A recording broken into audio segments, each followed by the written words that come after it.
आता नगरपालिका नगरपंचायतच्या इलेक्शन महाराष्ट्र शासनाने डिक्लेअर केल्यानंतर गोवा राज्यातून बऱ्याच प्रमाणात अवैध मद्यसाठा येत असतो।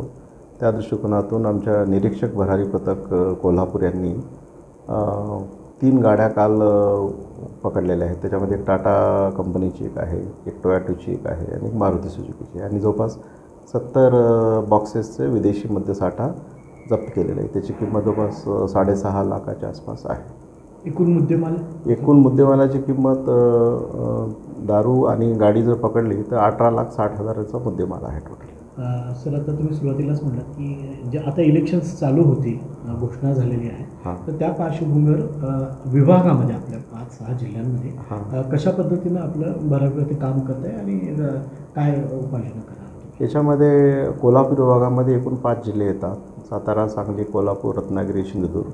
याच्यामध्ये कोल्हापूर जिल्हा आणि सिंधुदुर्ग जिल्हा ह्या दोघांनाही कर्नाटकाची आणि गोव्याची बॉर्डर आहे। या राज्यातून जे काही विदेशी मद्यसाठा येईल किंवा इथे जरी 5 जिल्ह्यामध्ये जे काही अवैध धंदे असतील याच्यावर कठोर कारवाई करण्याच्या सूचना देण्यात आलेल्या आहेत आणि त्या जिल्ह्याचे SP, त्यांचे भरारी पथक, आमचे भरारी पथक असं सगळ्यांकडून सामूहिकरित्या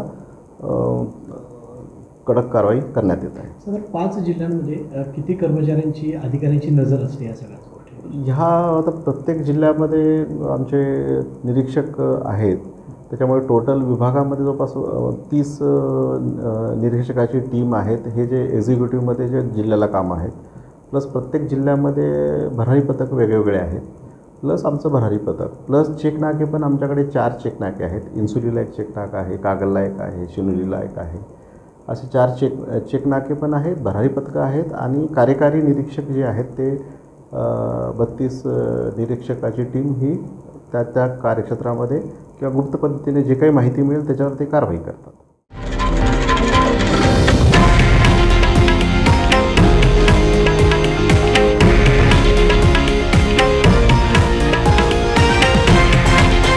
हे आहे देशातील नंबर 1 न्यूज नेटवर्क आणि आपण पाहत आहात TV9 मराठी, एकमेव।